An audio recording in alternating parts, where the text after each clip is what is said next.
মই এলিজাবেথৰ বিৰুদ্ধে SIT গঠন কৰিব খোজা নাই আমি জানিবৰ কাৰণে যদি এনে টুইটাৰত কৈ থাকিলেতো খবৰবিলাক গম নাপাম এটা কিমানবাৰ পাকিস্তানত গৈছে পাছপোৰ্টখন খুজি আনিলেহে গম পাম পাছপোৰ্টখনটো মই খুজিব নোৱাৰো থানাৰ পৰাহে খুজিব লাগিব গতিকে ইয়াৰ এটা প্ৰক্ৰিয়া আছে আমি ৩-৪ দিন প্ৰথম অৱস্থাত এটো এটা পলিটিক্যাল ডিবেট আছিল কিন্তু এতিয়া বিষয়টো ঘনঘোৰ এটা অৱস্থাত গুচি গৈছে কাৰণ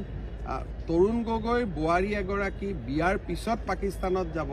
এটোতো কোনো অসমত কল্পনা কৰিব নোৱাৰা কথা এটা বিয়াৰ আগত পাকিস্তানত যোৱাটো বাৰু মানি ললো বিয়াৰ পিছতো পাকিস্তানত গৈছে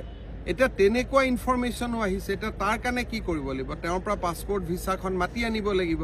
পাছপোৰ্ট ভিসাটো মুখ্যমন্ত্ৰীয়ে কলে তেওঁ নিদিব তাৰ কাৰণে তেওঁলোকে নোটিছ পঠাব লাগিব গতিকে লিগেল ব্যৱস্থাটা ইমান দিন আমি ধৰক টুইটাৰত প্ৰেছত যি কথা পাতিলো কিন্তু নেক্সট পৰ্যায়টো আপুনি যাব লাগিব কাৰণ ISR কথাটোতো আমি এৰি দিব নোৱাৰো বেলেগ কথা আপুনি এৰি দিব পাৰে কিন্তু when it comes to involvement of ISI এনেকুৱাও এতিয়া ঘটনা ওলাইছে যে 2013 চনত পাকিস্তানৰ এজন উচ্চ পদস্থ সামৰিক বিষয়াৰ সৈতে এলিজাবেথ গগৈ পাকিস্তানৰ পৰা দিল্লীলৈকে আহিছে তেনেকুৱা তথ্য এতিয়া ওলাইছে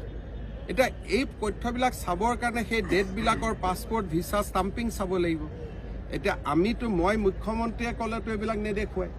সেইবিলাক কেতিয়া দেখুৱাব যেতিয়া আমি ইমিগ্ৰেশ্যনক চিঠি লিখিম আমি যেটো গভৰ্ণমেণ্টৰ ভিসা ষ্টাম্পিং কৰা উলোৱা যিবিলাক অৰ্গেনাইজেশ্যন আছে তেওঁলোকক আমি চিঠি লিখিলেহে আহিব এইবিলাক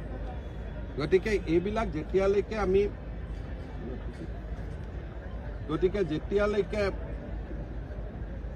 যেতিয়ালৈকে এই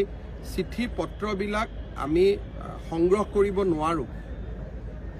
অফিচিয়ালি আপোনালোককতো মই কৈ থাকিলে আজি দুখন ফটো লগাই এখন ফটো বেলেগ এখন ফটো বেলেগ কিছুমান মানুহ এক্টিভ হৈছে দুইখন ফটোৱে পাকিস্তানৰে এটা এমবেসিৰ দুটা ৰুমতো হ'ব পাৰে এটা মানুহৰ এই যে এটা সহানুভূতি দেখুৱা এটা চক্ৰ আছে MP জনেতো কোৱা নাই মই যোৱা নাই বুলি তেওঁ কৈছে মই গৈছো এটা মানুহ আমাৰ মানুহ 2-4 জনে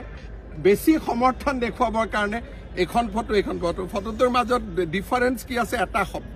লেকচাৰ সিৰিজ বুলি এখনত শব্দটো আছে এখনত নাই কিন্তু এমবেসিত যোৱাটোতো তাত কোনেও ডিনাই কৰা নাই গতিকে এই যে সহানুভূতিশীল চক্ৰটো আছে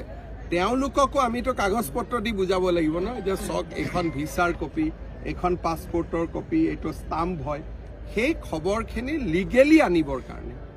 এতিয়া আমি কেছ এটা যদি ৰেজিষ্টাৰ নকৰো আমি লিগেলি আনিব নোৱাৰো সেইকাৰণে কালি গোটেই বিষয়টো কেবিনেটত সিৰিয়াসলি আমি আলোচনা কৰিম